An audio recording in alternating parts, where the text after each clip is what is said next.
Thank you so much for making the time today. And we are really plugged in for a phenomenal webinar today where we're not just talking about some of the changes that are coming or have already hit us, but more so around how successful businesses need to be dealing with these changes and some of the best advice in the market regarding how to stay on top and ahead of the curve.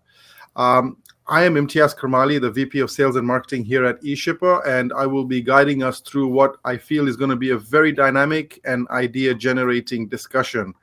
A very necessary discussion as we get into Q4 of 2025. And here's why today really matters, right? Tariffs and trade rules aren't just headlines. They are rewriting how Canadian businesses plan, price, and deliver. And while these changes may feel like barriers, there are also going to be doors that are going to be opened for those who are willing to adapt, and there are going to be gaps that need to be filled, as a ton of businesses aren't able to keep up with this ever-changing rule. Joining me today are two experts who sit on opposite but complementary ends of this spectrum. First and foremost, Adam Lewis, thank you so much for joining us. Adam is the CEO and president of ClearIt, a licensed customs expert with a front row seats to the daily realities of compliance and trade enforcement. Thank you for joining us, Adam. Thank you. Thanks for having me. With Adam, we've got another Adam, Adam Greenberg, and wish me the best of luck as I tune in between the two. Co-founder of OneBone, who's living through these shifts as a brand leader and figuring out how to keep promises to customers while protecting margins. If 2024 was about adapting to supply chain, 2025 is about mastering it. So we're going through a ton of changes, and the agenda we have for you guys today is pretty packed. But why Q4 2025 is different compared to any other Q4? As we have realized from years, Q4 comes with its own spike, right? Its own demand spikes, carrier surcharges, and of course, customer impatience. But this year seems to feel a bit different. The tariff landscape isn't just kind of evolving, it's accelerating. There's so many changes so quickly, and we all have to keep up with it. A huge change this year is the end of de minimis. Adam Lewis, I know between us in our industries, we've heard of rumors that de minimis will change, and we never believed it. And as it got closer and we started to see the realities of it, I think it has really impacted business, especially for those in Canada who were moving product across the US using that de minimis. Thousands and thousands of parcels were moving quietly through, not subject to any duties or paperwork. And now a lot of different changes and a lot of different math that needs to be calculated before you sell to somebody in the US. Compliance risks are no longer theoretical. Penalties are much more stricter, and CBSA and CBP are treating errors with a lot less leniency. And then on top of all of that, we're coming into the traditional Q4 carrier pressure with slower clearance and postal bottlenecks. How does a successful business stay on top of things and ensure that, their customers feel protected? And at the end of all of that, consumers don't really care. Over half of them, so 52%, still expect 2-day shipping. And doesn't matter if there's tariffs and compliance, that's the reality of what consumers want in this day and age. So Adam Lewis, shifting to you from your vantage point, where are companies underestimating the compliance risk? And what do you think a lot of them are not doing as well as they should be? Well, look, with the end of de minimis, it's really kind of changed, as we talked about, really shifted the landscape where you would have, businesses where, compliance and shipping was really just an afterthought. There were businesses in Canada that have been created around de minimis and really businesses all over the world that were focused on this. And compliance, again, was something that was like really never in their vocabulary. They knew that they can get an order, they can package it up, go onto a platform like eShipper, print off a label and ship it out. And that was basically the end of it. But now what we're seeing is, customers are really trying to get a grasp, number one, on their commodity classification. Okay, so a lot of businesses that relied on de minimis maybe had no idea even where to start. They would probably get some paperwork from their suppliers overseas that had an HTS code on it. More often than not, those were wrong. Number one, because classifications, at least only the first 6 digits are really international. But it's a 10-digit classification. And you run the risk, especially with like something like consumer goods, like clothing, electronics, home goods, where a subtle difference in the classification can mean a significant change in duty rate. So number one, I would say on their classifications. Number two would be on the actual valuation of their product. So you never really had to think about this before. It was whatever you were selling your goods at.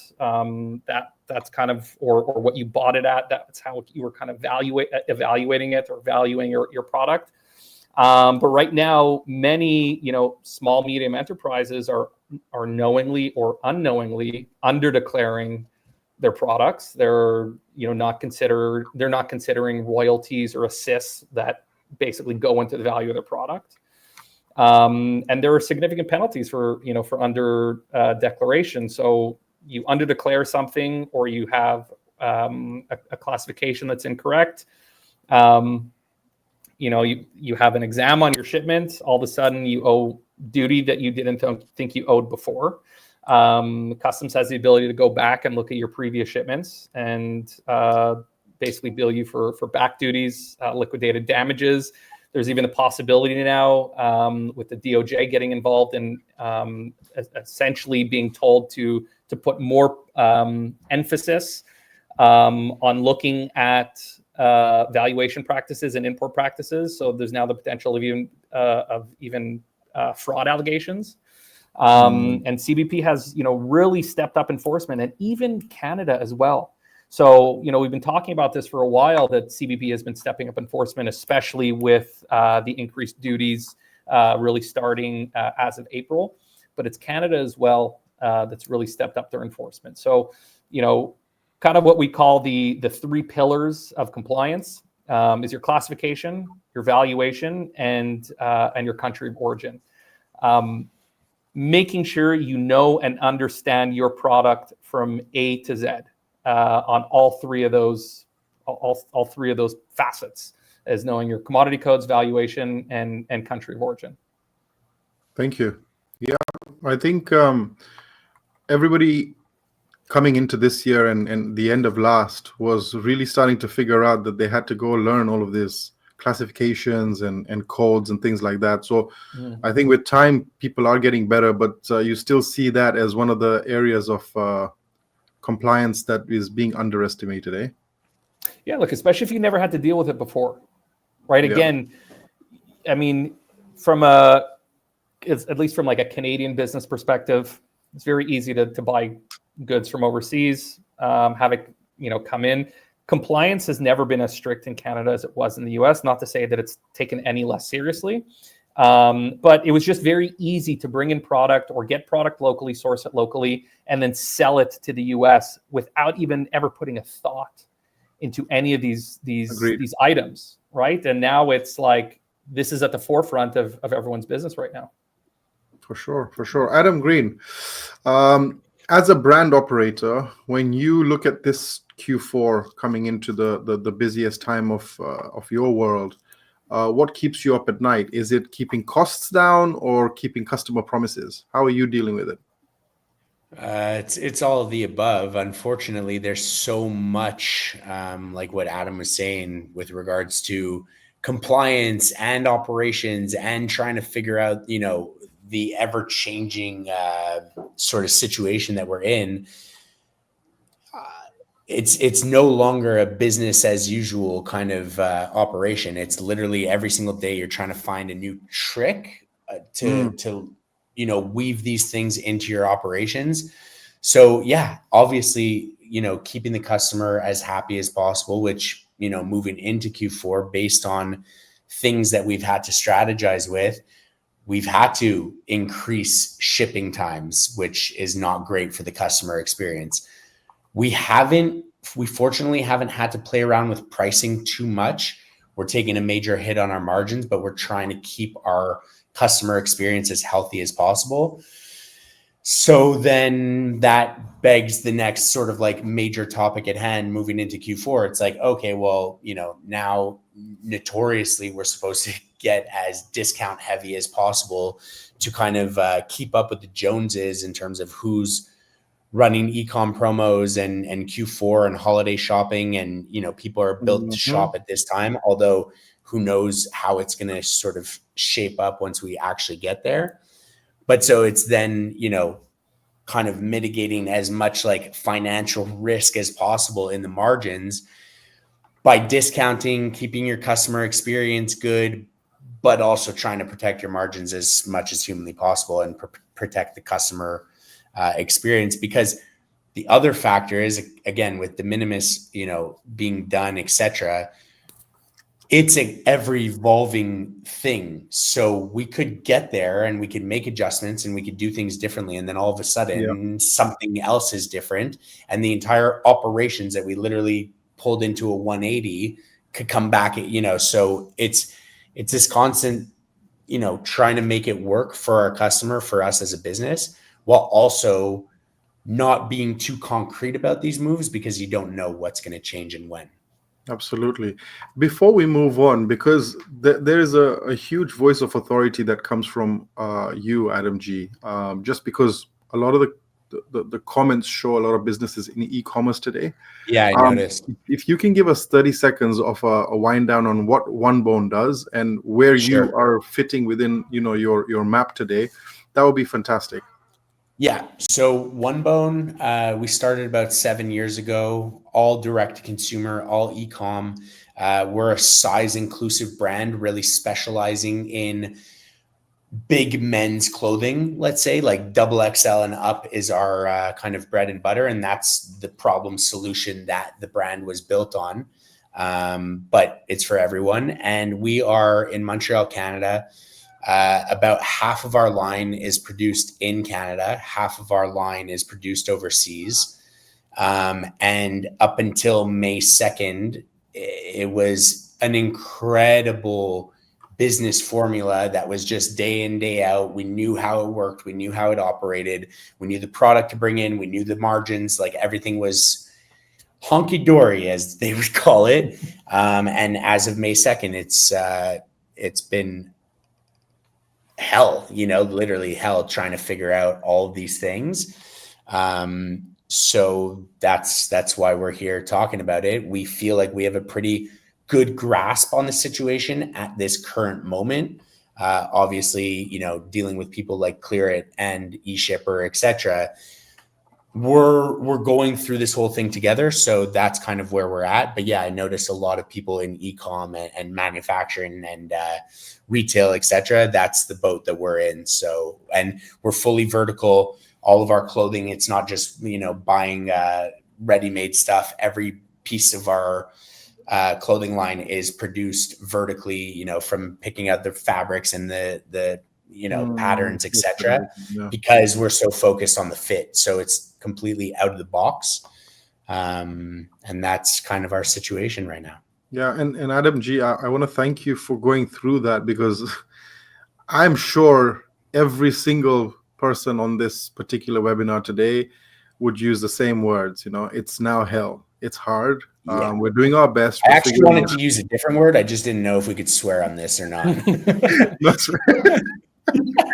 So a couple of things that I took away really quickly was, in order for a brand like OneBone to have longevity and stay in this market, it's all about customer experience.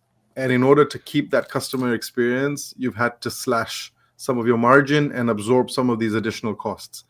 And Adam and I are going to talk through some of the areas and strategies that businesses like yours can do to try and mitigate some of that absorption of tariffs and costs. So we'll keep going down the agenda now. The next slide is really about you guys listening today. What is your biggest concern heading into Q4? Is it a multitude of things like costs, delays, compliance?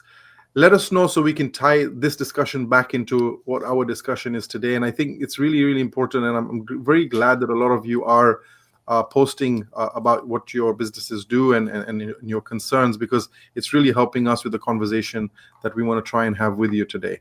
So moving into the current state of affairs, of course, we have specific dates that will be, will remain in history for a long, long time, August the 11th and August the 29th.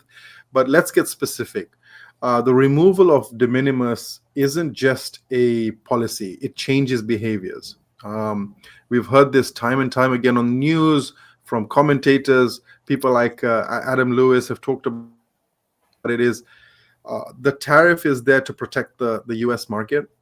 In essence, the ideal way would be to offset these costs to the manufacturers or the suppliers, but the reality is that the end consumer ends up paying them. And in some cases, as Adam G mentioned earlier, businesses are absorbing it, and then consumers are also having to absorb part of it. Now, suddenly the casual low-value shipment that once cost a brand almost nothing now comes with formal entry, duties, admin, and so on. Adam Lewis, you're at the heart of this with your clients. Walk us through what you're seeing. Where are businesses tripping up the most? And perhaps more importantly, what are the smart businesses doing differently? Well, look, it's important to note that a lot of small businesses don't necessarily have like the bandwidth to really be able to like shift some of their work in order to be able to handle this. That's why it's disproportionately affecting smaller businesses in Canada and really all over the world. The closure of de minimis. We forget that de minimis really only became something really in 2016. So it's not that long ago. The U.S. always had a de minimis, but it was something around $200. But it was the Obama administration who moved it up to $800 to kind of usher in this new age of e-commerce retail. And that made it extremely easy for legitimate businesses, but also anyone else to get anything into the U.S. That they claimed was under $800. So, I mean, I know you talked about how de minimis cut out the U.S. from some of the taxation, which, I mean, personally, I believe that's the truth. And it was talked about. It wasn't even, Trump. It was actually during the Biden administration that they had talked about removing de minimis altogether. I think it was set to expire sometime next year, but the Trump administration basically accelerated that because of it's not just about the taxation that's being removed, but also extremely easy to move almost anything into the United States with almost zero oversight. So I worked with a lot of customers over the last couple of years, moving bulk shipments from overseas, air shipments, where as long as you claim it's $800, it was under $800, it was essentially coming in unchecked.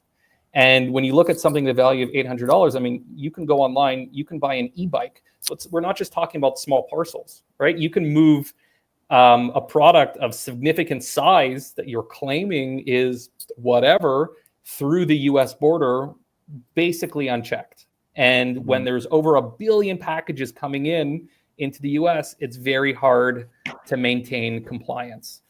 So, I mean, look, are you asking like kind of what can businesses do to So I think what we want to know from you is where are businesses tripping up the most? What are they not looking at well enough at the moment? And what are the smart ones doing differently? Okay, well, so number one, I would say the tariffs, at least these changes, they're not just affecting like the cost of product, it's also affecting freight too, which is something you could probably speak to about. Yeah. A lot of these tariff changes have come with these dates and these deadlines. And we'll see that a lot of large companies, small businesses too, but large companies are doing what they call front loading. So they know that a deadline is approaching, and they're going to basically double up or triple up on imports that they were planning on bringing in.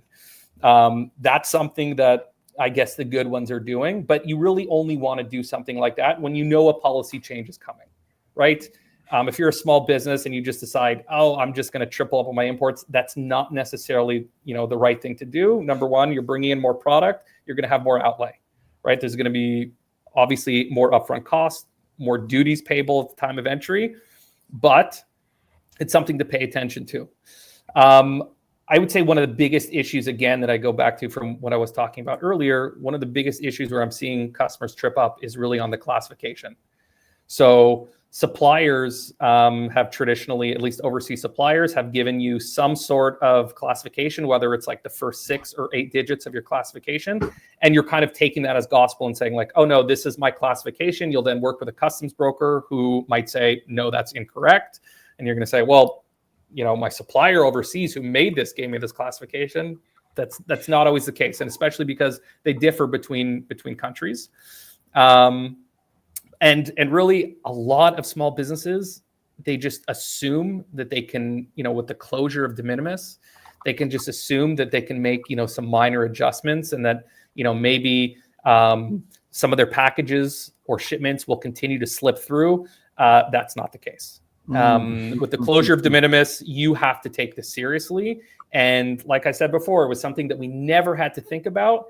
And I would recommend to, almost all businesses, if you don't have someone working with you that has a good understanding and a good background in compliance, either you want to get involved in that, you want to start doing your homework, or you want to bring someone on who can. So, traditionally, a lot of small businesses, we just had a shipping department that was usually just one person, right? It's like orders would come in, your shipping department maybe worked with a platform, worked with whoever it was, and again, just printing off a label and slapping it on.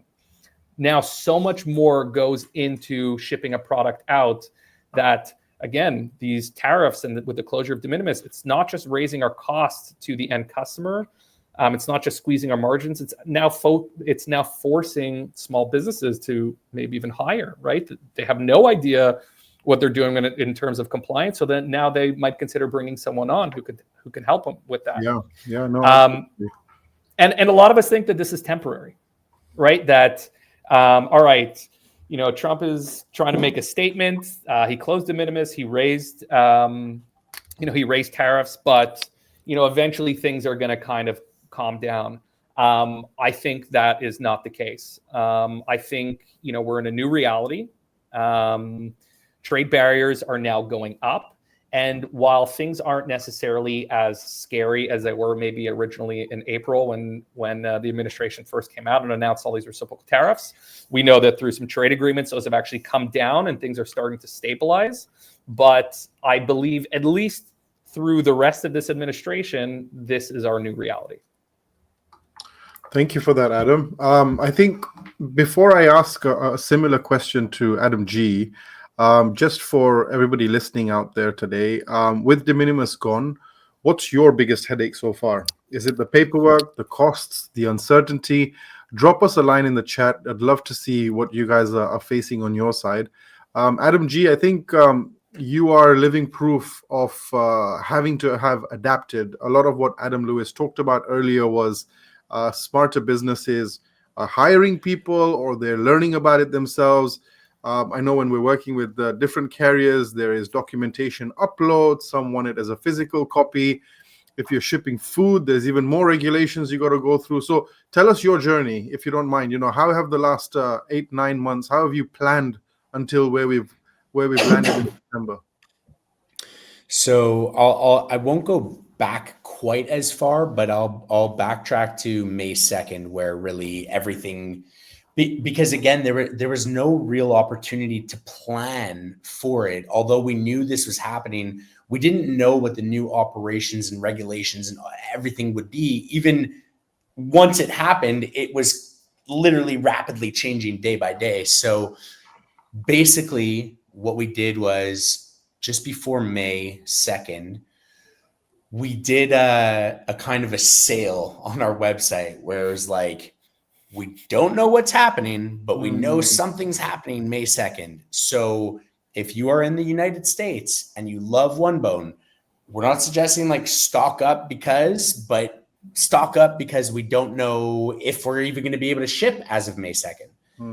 May 2nd, all of our made in China product was hidden from our US market. That was from May 2nd to May 28th.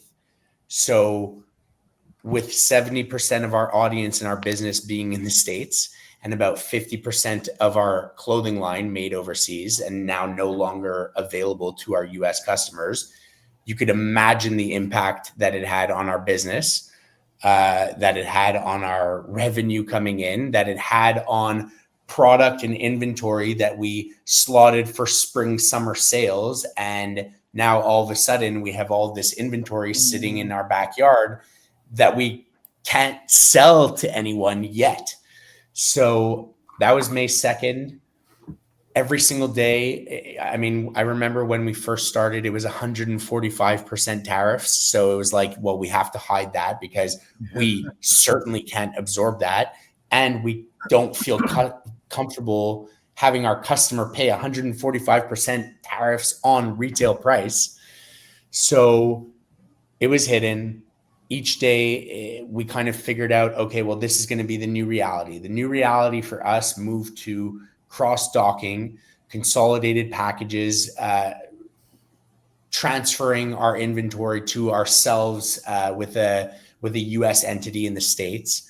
So now the tariffs that we're able to pay, like this was the concept, right? So then as that's happening, I'm just trying to go through the timeline. So then tariffs were brought down from 145% to 30%, but really it actually equates to like something more like 60 to 70% after, I think it's the fentanyl tax. Right around 80, right? Yeah. So then what we did, I believe it was as of May 28th, finally, we were like, okay, our product is now available to US customers. However, you have to pay this duty and tariff on top of the retail price.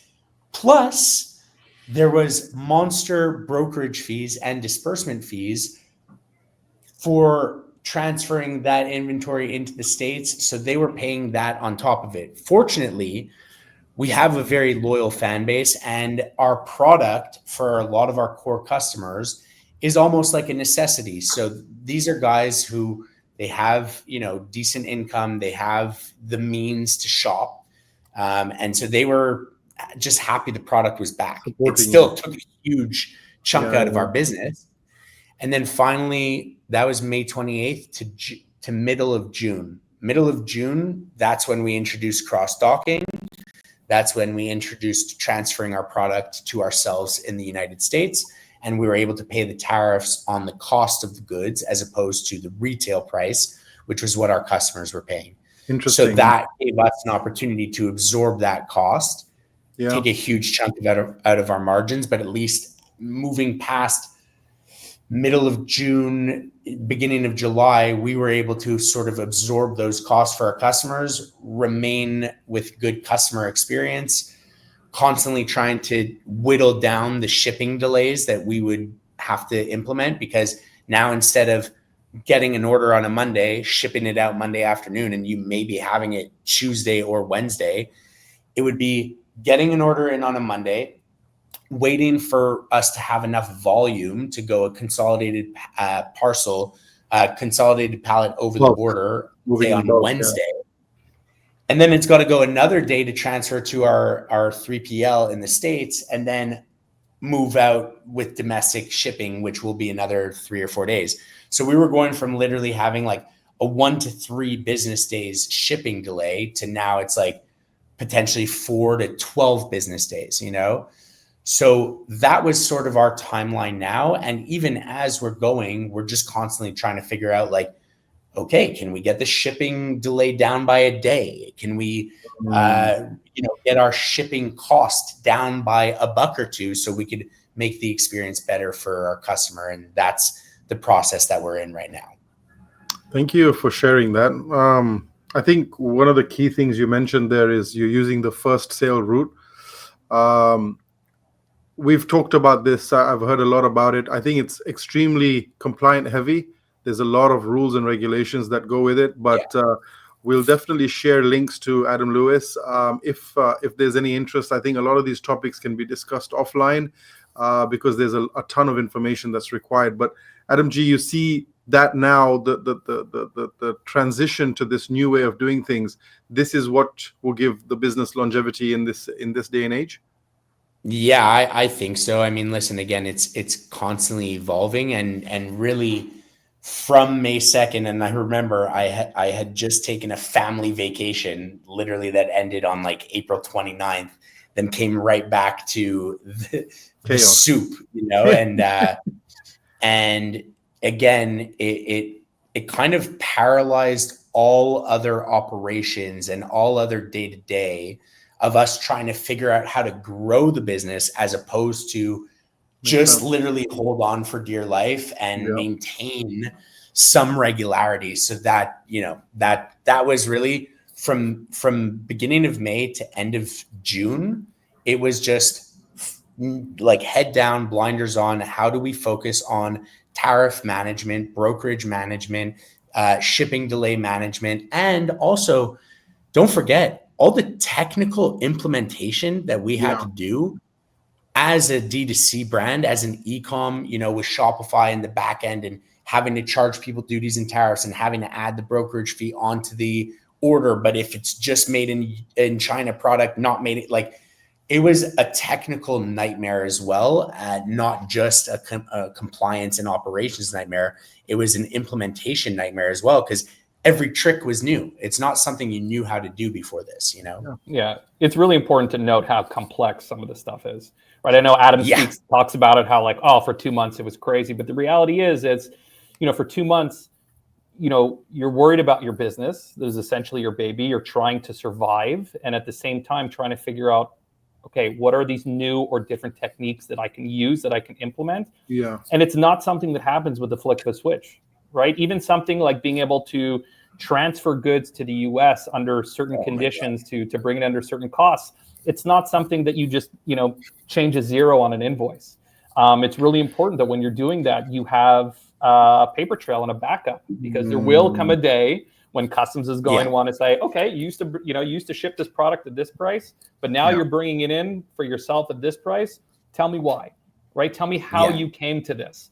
And it's not just about bringing it in at the same cost that you manufactured or made it for or got it here for. There is, you know, and again, there's the first sale rule, which is extremely technical. If anyone's looking to do the first sale rule, I recommend working with a trade advisor, or even more so than a customs broker, really a trade advisor. There's all sorts of trade services that you can use to leverage this. You have to have a lot of details in place. You have to have a lot of paperwork in place to leverage the first sale rule. You know, even if you want to use transfer pricing, you have to have that kind of paper trail. It's not just as easy. It's not as easy as just changing a zero or changing your invoice. So I mean, look, it's, you know, kudos to OneBone and Adam for being able to adapt so quickly. But I think everyone here understands, and, you know, just the way Adam tells the story, that, yeah, it was difficult for a month or two, but, you know, a lot of consumers don't realize how difficult it has been for your brands to be able to continue to offer you that same great product at that same great price. You know, it's really important to note. It's also not over. You know, everything is constantly moving. So appreciate your insights, guys. Honestly, I think this is these questions and these responses you give are probably more powerful than any of the information that we have on some of the slide decks. But with that being said, two things I want to highlight to the audience listening. The first is we are going to go through some strategies over the next few slides, and we will be sharing these slides over. The next is, Adam G, you know, OneBone has product that is made in Canada and made in China. So we'll now touch on something that's particularly relevant for Canadian businesses, which is the CUSMA compliance, or CUSMA agreement, which is the Canadian, US, and the Mexican agreement, formerly known as NAFTA. Now, CUSMA compliance is one of those areas that many businesses think is just paperwork until it bites them. And from what we've seen at eShipper, most delays aren't from inspections, but from errors in origin declaration and certification. Now, I should pretext this, Adam Lewis. We have quite a few different slides that have strategies in them. So we'll need to drill through a few of these really quick due to the time that we've got. But Sure. what are some of the most common mistakes and costly mistakes you see businesses making when they try to manage compliance themselves? Well, I mean, if we're looking at CUSMA, I think, the biggest mistake that I see, and almost on a daily basis, is that importers or exporters are not keenly aware of the requirements to meet CUSMA or USMCA NAFTA qualifications. So I know that a lot of customers think that, oh, well, I brought product in from overseas, I made some adjustments to it, I changed it, I cut it, I sewed it, and now that qualifies as CUSMA or USMCA.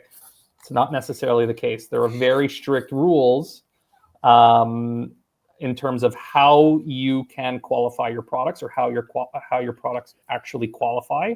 So it's not just, because anyone can go online and say, oh yeah, this is made in Canada, right? Because I brought in some product and I cut and sewed it.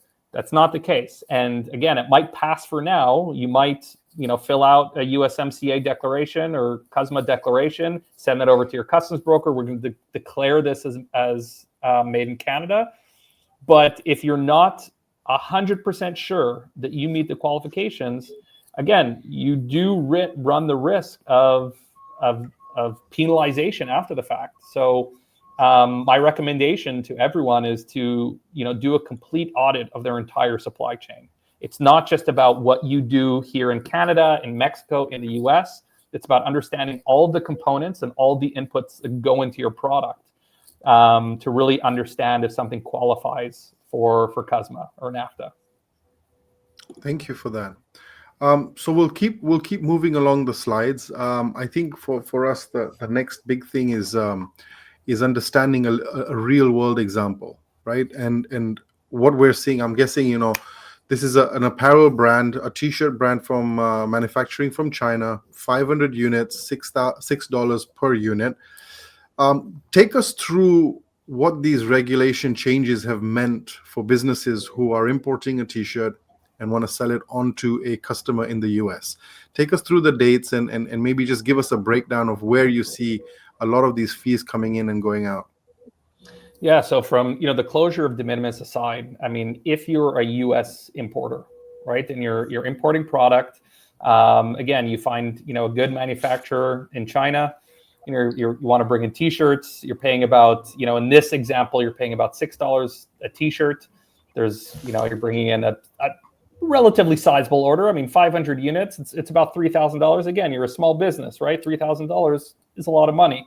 If you go back to 2017, you're looking at about, just in duty that you're bringing in, you're looking at about $500, right? So it's like a little over 10%, maybe 15% of your overall cost that you're adding on. And this, of course, this is just in duties, right? This does not include your import fees like brokerage fees, MPF, your bond. So it's somewhat reasonable. Then in 2018, Trump introduces the Section 301 tariffs. And this is like what we dub like the Trump tariffs, where he added additional tariffs that was targeting specific Chinese products that went from anywhere from 7.5% up to 25%. Right. So in 2018, your t-shirt import went from just having 16.5% duty, which is pretty standard for apparel, to all of a sudden having 16.5% duty plus another 7.5%. So you jumped up from that same order of 3,000 t-shirts, or sorry, 500 t-shirts that cost you, $3,000. You jumped up from about $3,500 to now $3,720. Okay, significant, but nothing crazy. Fast forward to April 2025, right? And again, the expectations were, okay, Trump put in these additional tariffs. Maybe the Biden administration is going to roll them back. Change of administration comes in. They realize, hey, imports haven't declined. As a matter of fact, they've increased, and we're now taking in more revenue. Great. We're actually going to keep them in place. Fast forward to April 2025, and Trump introduces these reciprocal tariffs. And they essentially go through the roof, right? So on that same order, You have your standard rate of duty, which is about $495. Then you have the original Trump tariffs of, from his first term, and an additional 7.5% of $225. Then you have these two fentanyl tariffs that were added at 20%. That's adding another $600. And then finally, a reciprocal tariff of 34% that added over $1,000. So just your duty on that same order of 500 units of t-shirts has almost doubled your cost, right? So you had a $3,000 order. Just in duties, you're paying $2,340. And again, that doesn't include your brokerage fees, your bonding fees. Significant. Thankfully, most recently, especially when we're looking at China, some of those tariffs have come down. There's been some negotiation, some good faith that's been going on between China and the US. And we've seen that come down.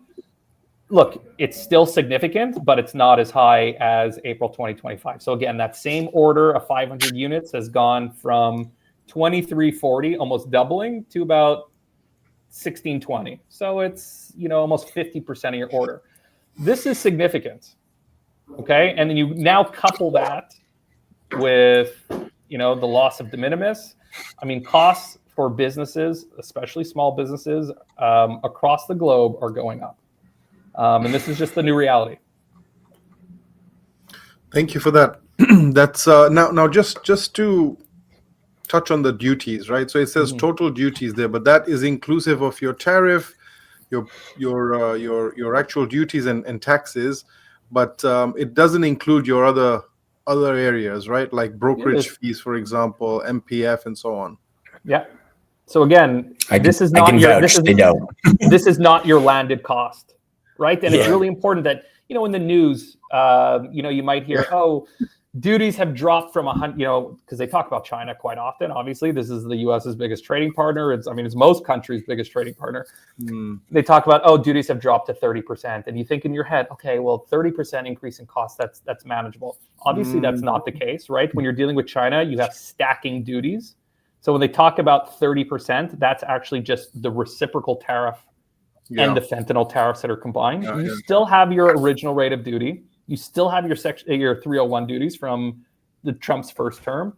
So it's not exactly 30%. It's actually much higher. And then that does not include the additional cost for importing, right? Obviously, you have freight. That's regardless. But then you have brokerage fees. So you're probably looking at $85, $100, $150, to clear a shipment. You have to have a bond in place. There's also merchandise processing fees. So every shipment that comes into the US, if it's not CUSMA compliant, is also subject to merchandise processing fees. It's a very small amount. It's 0.3464%, but it has a minimum of $32. And that actually has a greater impact on small packages coming in, because those are subject to MPF as well. So this has been a significant shift over the last few years. And I think one of the key things to take away is that in 2025, compliance isn't just an administration chore anymore. It's a competitive advantage, and you need to get really on top of these things. Adam G, on your end, have you found that OneBone has faced any curveballs with CUSMA compliance that has surprised you?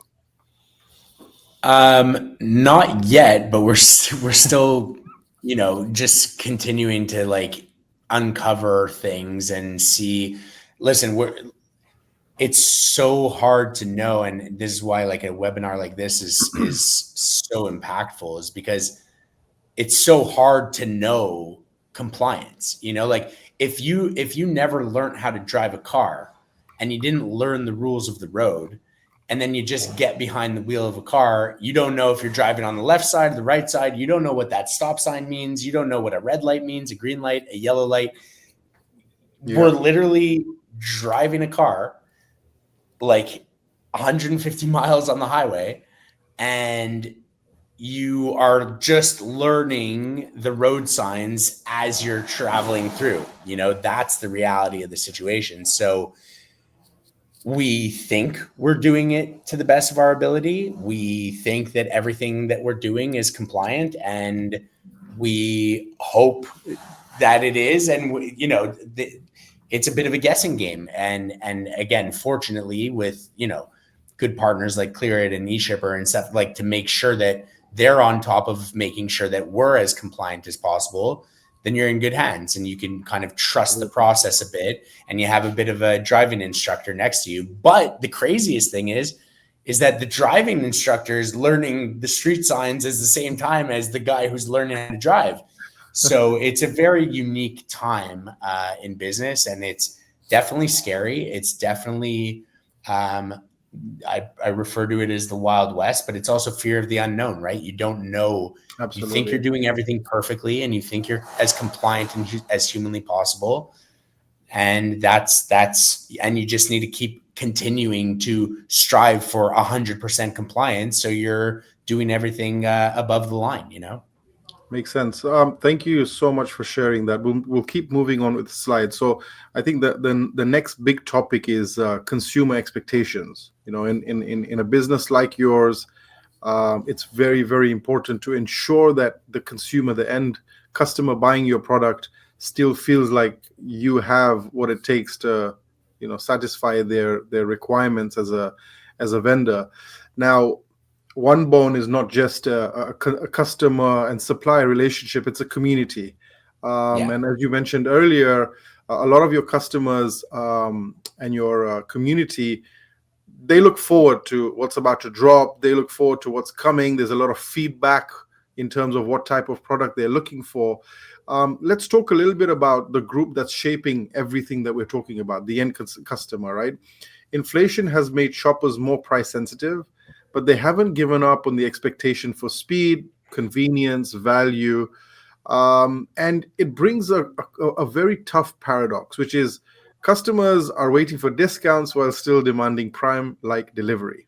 As we think through the customer thought process, and as you start to think about how you move your product across, you absorb some of these costs, not everybody is as fortunate or as forward-thinking as you in terms of being able to create a really quick solution and absorb some of those costs. You also talked a little bit about the fact that your customers and community are able to afford some of the higher prices just because they love the product so much. When it comes to the delivery standards, you talked about, you know, there were certain delays because of the additional compliance that's needed. How are you managing that from a customer perspective and their expectation? It's very tough. I mean, I know we're all business owners or whoever in the chat, and you know, and even as a parent, you can, if there are any parents in the chat, and you can relate to this. When you go home and you had a bad day at the office, your kid doesn't know that. You know, you still have to be that, hi, I'm dad, you know, and to put on that mask sometimes is a great challenge. And I think it's similar in consumer, and especially if you have a loyal fan base like I'm so fortunate to have. They, like, on one hand they care, on the other hand they just want their product. You know, they don't care that you're going through all these tariffs, and they don't care that you're having to ship it out differently. They just want their product. So again, it's like similar to that kid parent thing. It's like, I don't really care if you're having a hard time operating this, just get me my thing. And, you know, where again, they're lenient, but it's that kind of thing that you have to sort of go in with as a business owner and as an operator. You have to know that your customer, okay, maybe has a little bit of empathy, and maybe they're a fellow business owner and they can kind of relate, but they're still expecting great customer service, great customer experience, slow shipping, quick shipping solutions, and sales when the sales are happening. So yeah, that's what you have to do your best at, you know, mitigating the, you know, fall off, let's say. But it's been a nightmare, as many people in the chat I see can relate, you know. Absolutely. I mean, what we're hearing across our network is price and experience are inseparable. A price increase without context feels like betrayal, but a price increase paired with transparency and convenience or even a small gesture of appreciation can actually increase loyalty. Now, we talked about pricing not being so much so of a factor, but of course always will be, especially to new members of the community who may not know you that well. But then that, delivery and that expectation of convenience is really the key. Now, what we've seen really smart businesses do is that, they bundle up the bad news. So, okay, we might be 3 days late, but we're going to give you something, or we're going to allow you an exclusive discount in our next sale and things like that. Have you had to, put anything very particular together for your community in order to reduce the harshness of that particular delay or increased cost and so on? I think we're kind of like constantly doing it, just as an example, this weekend, we're trying to maybe run a promo where if you, put in an order over the weekend, you're in for like the lottery of a gift card to shop OneBone, come into the holiday season and like basically let us pay for your gifts, for that kind of thing. So maybe an incentive like that. We're constantly trying to do things that, go sometimes against the margin protection and go like, so sometimes we're trying to protect the margins, sometimes we're trying to protect customer experience. And it's kind of this like balance in this dance of trying to do both. So that's kind of how we're trying to go through it. Thanks for that. So a quick question again for the audience. What's the one way that you've kept customer loyalty despite the rising costs? Share it in the page and let's try and build out something together. For the next few slides, we're going to get back to you, Adam. We want to talk a little bit about tariff mitigation and strategies that you've seen. So this is where we move to problems, or from problems to playbooks. Businesses that win in Q4 are not always the ones who avoid tariff. It's the ones who plan, who price and position intelligently. Adam Lewis, what strategies are you putting in front of your clients today that are actually moving the needle and really just helping them to mitigate either the additional cost or trying to find a faster way to get it to their customers and so on? What are you seeing? Okay, well, I mean, first of all, there's no just kind of easy button on this, right? So the first thing I'm telling all of my customers, first thing you want to do is you want to get a good handle on what I called before the 3 pillars of compliance. So that includes the classification, the valuation, and the proper country of origin declaration. Okay, so once you have those 3 things in place, you understand exactly how your goods are classified, you understand exactly how they're valuated and where they are made, everything else becomes a lot easier. Okay, because that is the foundation of everything that you're going to do. But in terms of practical items that you can work on, the first thing I tell everyone, the easiest thing you can start with is renegotiate. Okay, you're working with suppliers overseas. These changes are affecting them too. They're just as worried about losing business as you are. This is the perfect opportunity to start renegotiating pricing with those suppliers. Okay, so the cheaper you can bring something in, not only are you saving money right there, but you're also saving money on the applicable duties. That is the easiest, really requires nothing more than an email or a phone call. So number one is you're going to want to start with negotiations. Number 2, one thing that you're going to want to consider is basically consolidate shipments. So if you planned on bringing in several shipments over the course of the year or over the course of the quarter, consider consolidating them. You're going to lower your cost per unit landed if you consolidate it into one shipment. It's not necessarily going to affect the duty that you pay on it, but of course, the more you ship, generally your freight becomes cheaper. The more you ship, you're going to be saving on brokerage fees. You're going to spread that out across more items. Same thing with bond fees, everything like that. So consolidate your shipments. You might want to consider switching the mode of transport. So wherever you can, use sea freight instead of air freight whenever time allows. It's much cheaper to import by sea rather than by air. I know there are a lot of businesses who try and be like kind of agile, and they won't necessarily forecast or plan that much ahead. When they need more product, they say, oh, well, I'll just fly it in. yeah, it's great. You can have goods, basically at your door within 2 to 3 days using air freight. But if you can plan better and you can at least, get the majority of your goods in by sea freight, that's savings right there. Okay. Absolutely.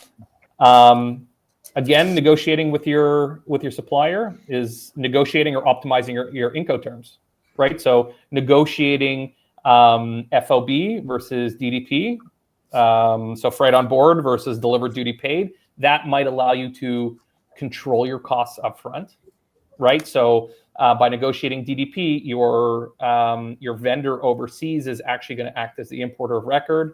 They're going to pay the duties and taxes. They might be able to bring it in at a lower cost than you are, because again, they might be able to bring it in at their cost or with transfer pricing, whatever it might be. At least if it's not at a lower cost, you're better able to manage those costs. You're going to see those costs upfront because they're going to say, all right, pay me X amount of dollars, and it's going to show up at your door. This at least kind of gives you some foresight into how much it's actually going to cost you, before it actually arrives.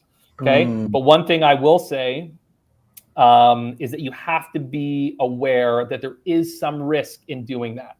So you do have a lot of foreign sellers who are saying, hey, I'm going to offer you DDP terms, and I'm going to get you the product to your door for essentially the same cost that you've been paying me this entire time for FOB. For the exact reason that some of these vendors are losing business, and they are willing to kind of double bill you. So they'll send you an invoice for product, and then send you a second invoice for like services, so that they can declare a lower cost. You have to understand that there is some risk that is going to be assigned to the U.S. consignee. U.S. Customs does not have the ability to really go after Chinese sellers.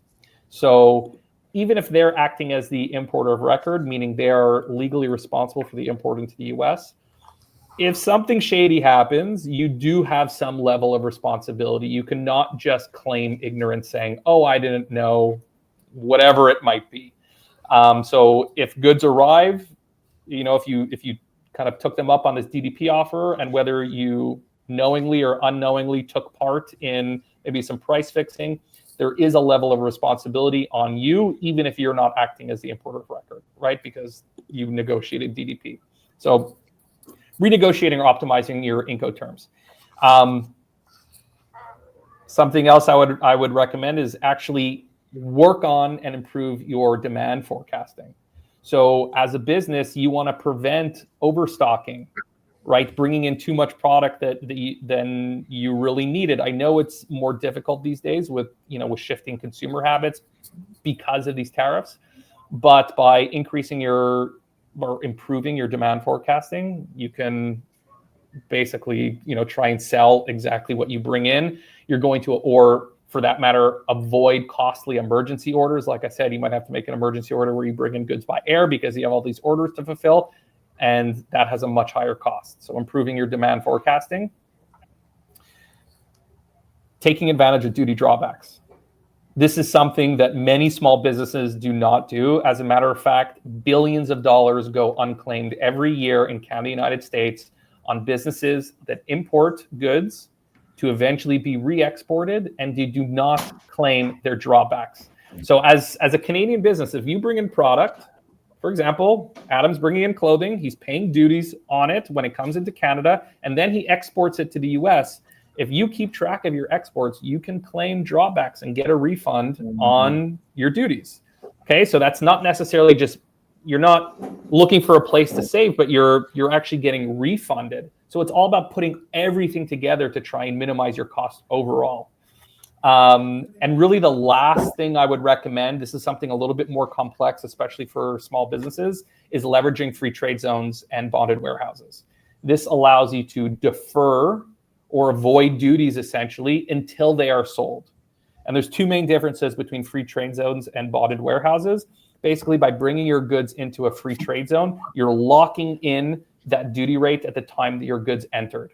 So if you bring in stuff from China and you're concerned that that 90-day extension is going to expire and duties are going to balloon back up, we're talking about the US right now, and are going to balloon back up, you're going to want to move your product into a free trade zone where you're essentially locking in the duties on the day that they come in. Bonded warehouse is similar. So you're deferring your duties. You don't have to pay duty from the time the goods are ingested into the warehouse. It's only when it comes out. But a bonded warehouse, you're basically paying the duties on the date that it leaves the warehouse. Yeah. So I know we hear about, use a free trade zone, bonded warehouse, and it all kind of mixes up into one. So that's the difference between the two. And again, it's allowing you to at least defer duties until they really need to be paid. Because if you're bringing in product and it hasn't sold right away, well, maybe cash flow is an issue for you. By bringing it into a bonded warehouse or free trade zone, yes, there is a cost associated with it, right? I mean, these are businesses as well. There is a cost to holding your product there, but at least you can avoid paying those duties and taxes until that product is sold. So Adam, just before we move on, I just want to let the audience know it is 2:03. We are over time, but we're going to keep running for the next 15 minutes, if that's okay with both of you. Sure. But for the audience that is around, we will be sharing a recording of this webinar, and we will be sharing some other information packs too. But stay tuned. We've still got to go through some questions. Adam, we'll cut off there on the strategies, because we are going to be sharing these with the audience. There's a couple more that we've got on our side that we'll be sharing as well. Things such as landed calculators at checkout for the point of your customers knowing what they're going to be paying in duties and taxes if you're not absorbing it and passing it on. And then I think the other one we also had was around just being smart about where your product lands. So we'll talk about that particular example in the next slide, which is around so much so that a customer of ours today ships their product in from China into their US facilities, and 30% of their sales are into Canada. So whilst it's easier and cheaper to bring everything into one port like the US and manage it from there, you are paying an additional 20% tariff on that product for everything shipping into Canada. So the 30% coming into Canada should not have a tariff on it, but you're paying it because you're bringing it into bulk. So this is where your free trade zones or your bonded warehouse strategy could work as well. And as we finish off our webinar in the next 15 minutes, we will be sharing Adam's details in case you want to reach out to him and see how you can set yourself up. But that being said, let's move on to the next slide. This is more about where we are in the year, right? We're coming into what is, as we know, the peak season and the busiest period for shipping. Some of the key strategies we wanted to talk about today was really around how you manage the fulfillment and the shipping as the carrier networks get congested. There's peak surcharges, and there's all sorts of other things that are going on within the industry. So as we know, shipping costs are rising. Carriers are layering peak surcharges as we get into peak season. Networks will get congested with holiday demand, and then returns are soaring too. Some industries, particularly like apparel, like OneBone, you've got up to 30% of your online orders that are returned because it doesn't fit right, you didn't like the color, etc., etc. So reverse logistics is almost just as important as outbound logistics. And yet customers with all of these different fringes still expect the same thing, which is fast, trackable, flexible delivery. So how do we manage that? And I think one of the key things that we wanted to talk about today was really around the fact that working with partners like eShipper, working with partners like ClearIt, you have options. You have a ton of different ways of slicing the pie. And working with a technology provider like eShipper enables you to have multiple different options at checkout for your customers to pick and choose whether they want it fast, they want it slow and cheap, or they want it in any other way. But with technology, it gives your customer and you the ability to instantly make decisions based on what carriers are available. We have a customer that is able to save 8 hours a week just through automation. And I think this is becoming a big thing with the drive for AI and efficiency in the marketplace. Automation in being able to generate your labels at a click of a button, as opposed to having somebody manually go through them one by one, enables you to save a ton of time and effort. Now, Adam G, as you go into peak and Q4 for the OneBone team, what are some of the key things that you're doing to ensure that you can manage this volume spike? Well, interestingly enough, our day-to-day operations are actually more built for that volume than our current situation, or I mean, we've bounced back, but the past 3 months, like I was mentioning, May, June, July, like it was incredibly slow because you have 70% of your audience that can't shop. So we're actually quite prepped for, like, from a operation standpoint. Are you guys still there? I think Yep. it froze. Okay, cool. So we're quite prepared from an operation standpoint. And hopefully and fortunately, that volume spike may actually help us, because we've actually had to divvy up the two sort of like shipping solutions that we have from a volume standpoint, right? We're taking a lot of our inventory, bringing it over to the US, and using basically like a new shipping method. So all of our volume rates don't carry. So hopefully, with the volume spike for us in Q4, the rates and stuff will go more into a volume play. And then with regards to, delays and stuff, that is always, again, like the Wild West. And with regards to returns, again, for us, we're quite fortunate that, our fit calculator, let's say, and especially our returning customers, the returns and exchanges that we face as a brand versus most e-com brands is quite significantly lower. Fantastic. So for us, the returns of up to 30% of all online purchases are returned. For us, that's not the case. So that's, a big win for us. But thanks for sharing. I'm hoping. What's that? I said thanks for sharing that. I think that also helps to understand the same sort of demand the carriers have for your business, right? And being able to get that volume in is a big worry for you, because you don't want to lose your carrier discounts based on volumes and things like that.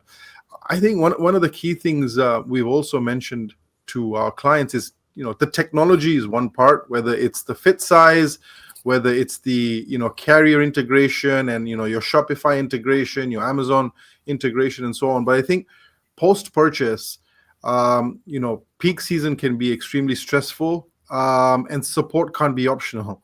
That's why with each and every customer, whether they're large or small, there needs to be this level of account management or customer service, right? And it's clients like yourselves that help us to also figure out from an eShipper perspective. We provide a dedicated account manager. We have customized reports that we send over to our businesses, and these include carrier performance as well as potential delays, areas that they need to look out for, and so on and so forth. I think those are also very, very key as you get into your busiest season. There is a lot of discounts out there. There's a lot of different vendors selling very similar things to most other clients and businesses. So it's very, very key that you differentiate yourself through some level of support. And even when you're picking partners, ensure that you're getting that level of support too. I think Q4 doesn't just stress test your logistics, it also stress tests your brand loyalty, right? And the companies that do the best are the ones that kind of turn these spikes and these Q4 customers into long-term relationships and keep that longevity. So I guess with that, you guys have been incredible. I think what we want to now do is move on to a question and answer session, and pick maybe 5 or 6 questions that hopefully you guys can help us answer. So we'll start with Patrick, and Adam Lewis, if you're okay to answer this one. How can we see duties and tax costs prior to processing a shipment? I mean, look, Cleared offers, and there's a number of services that offer kind of duty and tax calculators or simulators. So especially if you're looking for shipments going to the US, you can visit clearitusa.com. There is I think we have the best and most accurate duty and tax calculator. So that is something you can do. It even allows you to put in your freight costs and get you a landed cost per item. But look, again, you need to have an understanding of where your goods come from, what your classification is, and what the value is. You input all those details, and we can actually, our calculator assists you with choosing the correct classification. And you can have a very accurate simulation. We don't call them quotes anymore because things change so fast that call something a quote, someone's going to hold you to it, but it's an estimation or a simulation. You can have something, pretty accurate. I would say almost down to the penny. Yeah, I agree with that. And I think there's also a ton of solutions that are built into your shopping carts now. So whether you are on Shopify or any other shopping cart, there are apps that you can download into your store, so you can show the customer buying at the time of checkout what those duties, as Adam well put it, is simulated to be as opposed to quoted. And again, I think even from an eShipper perspective, we've built in a calculator that allows you when processing a shipment, but sometimes that's a little bit too late, right? You want to get your online customer at checkout to at least see what those look like. But if you're absorbing those costs, then of course there's a whole ton of other stuff you can do post-purchase. Hopefully that answers your question, Patrick. What's our next question? If we order something from Amazon that comes from China, who is responsible for compliance import, Amazon or the customer? That's a question from Wade. Thank you, Wade. So look, one thing I know and understand is that Amazon does not ever act as the importer of record. You as a seller on Amazon or the vendor overseas, keep in mind that in both Canada and the United States, we have a concept called a non-resident importer. And that means someone from outside the country taking legal responsibility for the import. From the sounds of it, it sounds like you are acting as the import. So you're actually as the importer of record. So you, Wade, are buying from a supplier overseas. You're handling the customs clearance and only having the product delivered to Amazon as basically as a consignee. It's a warehouse that it's being delivered to. At the end of the day, you, as the importer of record, are ultimately responsible for everything that happens with that shipment. So making sure that those goods are compliant to enter the United States, ensuring that they're classified properly, valued properly, you paid the proper amount of duties and taxes. So ultimately, it rests on the importer of record. And again, from experience, Amazon does not act as the importer of record basically for anyone. So I would assume in this case, unless your supplier overseas is acting as the importer of record, I would say 99% chance it's you who's responsible. Thank you, Adam. That's really great. So question from Rupert. Do these tariff changes include the removal of de minimis threshold?